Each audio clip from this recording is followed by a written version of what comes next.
आप सभी को मेरी राम राम नमस्कार। कैसे हैं आप लोग? आज हम बात करेंगे मंगल ग्रह के विषय में। मंगल जो कि मेष और वृश्चिक लग्न या राशियों का स्वामी है और मकर लग्न में वह उच्च का होता है, मकर राशि में वह उच्च का होता है। मंगल पराक्रम है, साहस है, ब्लड रिलेटेड इश्यूज हैं, ब्लड है, रक्त का कारक है। साथ में मंगल जब कभी चंद्रमा के साथ बैठते हैं तो लक्ष्मी योग बनाते हैं। खैर, अब बात करते हैं, मंगल आपके शरीर में सोल्डर्स भी है।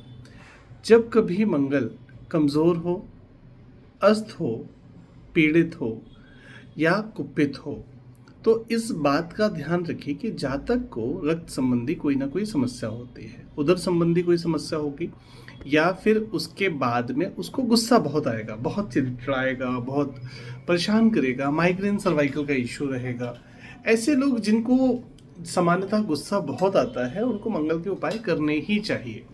अगर उनका मंगल लग्न में, दूसरे भाव में, चौथे भाव में, सातवें भाव में, आठवें भाव में है, मतलब 1, 4, 7, 8 तो है ही है, परंतु दूसरे और 12वें घर में भी हो तो व्यक्ति आंशिक मांगलिक होता है, और अगर यहाँ अकेला मंगल हो तो पूर्ण मांगलिक होता है। ऐसे लोगों को विवाह मंगल कुंडली में देखकर करना चाहिए। अगर लड़की की कुंडली में है तो लड़के की कुंडली में भी हो, और लड़के की कुंडली में है तो लड़की की कुंडली में भी मंगल इन्हीं भावों में से किसी भाव पर हो। अब बात करते हैं कि अगर आपको बार बार बहुत गुस्सा आता है, परेशानी होती है, आपको माइग्रेन, सर्वाइकल, स्पॉन्डिलाइसिस या ब्रेन रिलेटेड कोई इश्यूज रहता है, आपको बात बात पे चोट लग जाती है, भिड़ जाते हो, लग जाती है, गिर जाते हो, छिल जाता है, तो ऐसे लोगों को विशेष तौर पे कुछ चीज़ों से बचना चाहिए। पहला काम, पानी की मात्रा सॉरी पानी की मात्रा बढ़ा दें, पानी थोड़ा सा ज़्यादा पीना स्टार्ट करें। दूसरा काम, अगर वक्त मिले तो चंदन का तिलक लगाना स्टार्ट करें। तीसरा काम, कोशिश करें लाल, नीले, ग्रे और ब्लैक कलर के कपड़े अवॉइड करा करें जनरली। चौथा काम, कोशिश करें कि किसी से बहुत विनम्रता या सहजता से बात करें। पांचवा काम, कोशिश करें कि ऐसा खाना बिल्कुल ना खाएं जो कि आपको पित्त बढ़ाए, बॉडी में, शरीर में पित्त बढ़ाए, एसिडिक हो। ऐसा खाना खाएं जो एसिडिक ना हो, ठीक है, जिसमें फाइबर्स ज़्यादा हों। इसके साथ साथ क्या करें, कोशिश करें कि खाना समय से पहले खा लें। रात जितनी होती जाए खाना उतना कम करते जाएं। धीरे धीरे करके देखेंगे आपको माइग्रेन रिलेटेड इश्यूज कम होते जाएंगे। अब इसके बाद में क्या करना है, आपको हनुमान जी के मंदिर में जाकर थोड़ी सी गुड़ और मसूर की दाल, उसमें कुछ रुपए रखकर वहाँ चढ़ाने हैं या किसी मजदूर को देना है। तीसरा काम जो आपको करना, वहीं बैठ करके थोड़ी देर बस भगवान के ओम हंग हनुमते नमः का जाप करना है।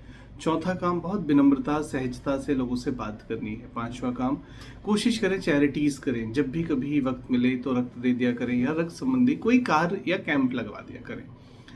अगर वक्त मिलता है तो कोशिश करें, और आपको खाने से संबंधित कोई प्रॉब्लम जाती है या खाना नहीं खा पाते हैं, किसी चीज़ को बंद करवा दिया, तो या आपका काम, जो कारोबार है, जो भी आप करते हैं, उस काम को अगर आप देखते हैं तो उस काम में आपको सफलता नहीं मिल पा रही, काम कई दिनों से बंद पड़ा हुआ है, पेंडिंग्स में चले जाते हैं, जो प्रॉपर्टी रिलेटेड कोई काम है या फिर केसेस हैं जो ऐसे न्यायालय संबंधित कोई कार्य है या कोर्ट केसेस हैं, तो इन केसेस के लिए आप कोशिश करें कि हनुमान जी के पास बैठकर बजरंग बाण का पाठ किया करें।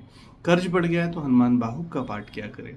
और अगर दाम्पत्य जीवन में कोई समस्या है तो कोशिश करें सुंदरकांड का पाठ कर लिया करें।